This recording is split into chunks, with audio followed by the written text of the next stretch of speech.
Hi అండి, welcome back to our channel Sanas కుకాలజీ. ఈరోజు మన రెసిపీ వచ్చేసి బ్రెడ్ కస్టర్డ్ పుడ్డింగ్ అండి.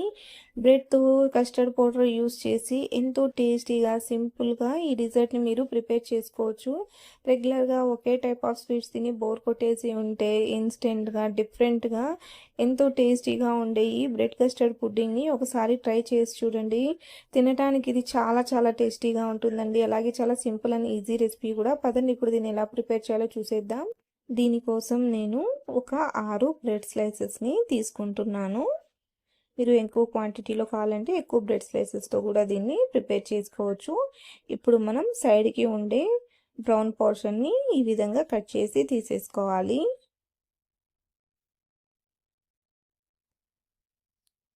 ఇలా సైడ్స్ని తీసేసాక ఇప్పుడు మనం దీన్ని ఈ విధంగా కట్ చేసుకోవాలండి.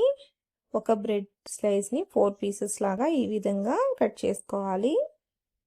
చూడండి, ఈ విధంగా చిన్న చిన్న స్లైసెస్ లాగా కట్ చేసుకొని ఇప్పుడు దీన్ని పక్కన పెట్టేసుకుందాం.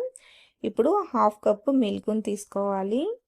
ఇందులోకి ఒక 2 టేబుల్ స్పూన్ల కస్టర్డ్ పౌడర్ని వేసుకుందాం. ఇప్పుడు కస్టర్డ్ పౌడర్ని ఉంటలు లేకుండా కలుపుకోవాలి. చూడండి, కస్టర్డ్ పౌడర్ని ఈ విధంగా ఉంటలు లేకుండా కలిపి ఇప్పుడు దీన్ని కూడా పక్కన పెట్టుకుందాం. ఇప్పుడు స్టవ్ మీద ప్యాన్ పెట్టుకొని ఇందులోకి ఒక 5-6 టేబుల్ స్పూన్ల నెయ్యి లేదా నూనెను వేసుకోవాలి. నేనైతే నెయ్యి వేసుకుంటున్నాను. ఇప్పుడు మనం కట్ చేసి పెట్టుకున్న బ్రెడ్ పీసెస్ని పెట్టుకోవాలి. వీటిని మనం లో ఫ్లేమ్లో లైట్ గోల్డెన్ బ్రౌన్ కలర్ వచ్చేంత వరకు ఫ్రై చేసుకోవాలి. చూడండి, ఇవి ఒక సైడ్ నుంచి లైట్ గోల్డెన్ బ్రౌన్ కలర్ వచ్చేసాయి. ఇప్పుడు వీటిని ఇంకొక సైడు ఈ విధంగా టర్న్ చేసుకోవాలి.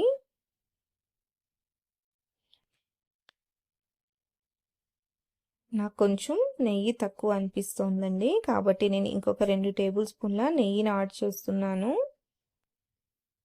వీటిని మనం 2 వైపులా కూడా లైట్ గోల్డెన్ బ్రౌన్ కలర్ వచ్చేంత వరకు లో ఫ్లేమ్లోనే వీటిని ఫ్రై చేసుకోవాలండి. హై ఫ్లేమ్లో ఫ్రై చేసేవి మాడిపోతాయి. చూడండి, ఇవి 2 సైడ్స్ నుంచి కూడా లైట్ గోల్డెన్ బ్రౌన్ కలర్ వచ్చేసాయి. ఇప్పుడు వీటిని మనం తీసేసుకుందాం. ఇదే విధంగా మిగతా బ్రెడ్ పీసెస్ని కూడా మనం ఫ్రై చేసి తీసుకోవాలి.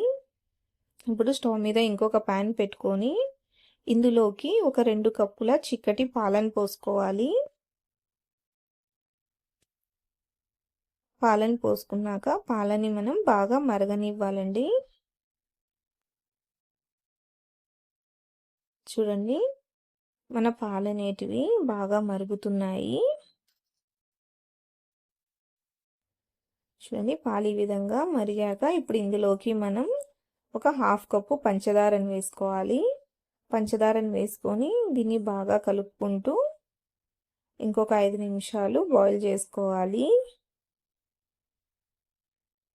చూడండి, మన పంచదార కూడా కరిగిపోయింది. ఇప్పుడు ఇందులోకి మనం కలిపి పెట్టుకున్న కస్టర్డ్ పౌడర్ మిక్స్ని వేసుకోవాలి. కస్టర్డ్ పౌడర్ మిక్స్ని వేసుకున్నాక దీన్ని ఒకసారి బాగా కలుపుకుందాం. చూడండి, ఈ విధంగా ఒకసారి బాగా కలుపుకున్నాక ఇప్పుడు ఇందులోకి మంచి కలర్ ఫ్లేవర్ కోసం కొద్దిగా కుంకుమ పువ్వుని వేసుకుందాం. మీ దగ్గర కుంకుమ పువ్వు లేకపోతే వెనిలా ఎసెన్స్నైనా వేసుకోవచ్చండి, లేదా స్కిప్ కూడా చేసేయచ్చు. ఇప్పుడు దీన్ని ఈ విధంగా కలుపుకుంటూ ఇది చిక్కపడేంత వరకు కుక్ చేసుకోవాలి. చూడండి, మన కస్టర్డ్ పౌడర్ మిక్స్ కూడా చక్కగా కుక్ అయింది. అలాగే మన పాలు కూడా థిక్ అయ్యాయండి. చూడండి, ఈ కన్సిస్టెన్సీలో ఉన్నప్పుడు మనం స్టవ్ని ఆఫ్ చేసేసుకోవాలి. ఇది చల్లగా అయితే ఇంకొంచెం థిక్ అవుతుంది. ఇప్పుడు మనం ఫ్రై చేసుకున్న బ్రెడ్ని ఈ విధంగా ట్రేలో కానీ బౌల్లో కానీ సెట్ చేసుకోవాలి. ఇప్పుడు ఇందులోకి మన కస్టర్డ్ పౌడర్ మిల్క్ని వేసుకోవాలి. చూడండి, ఈ విధంగా అంతా వేసుకోవాలండి. ఈ విధంగా మొత్తం వేసేసుకోవాలి. చూడండి, ఈ విధంగా కస్టర్డ్ మిల్క్ వేసేసాక ఇప్పుడు పైనుంచి సన్నగా తరిగిన డ్రై ఫ్రూట్స్ని వేసుకోవాలి.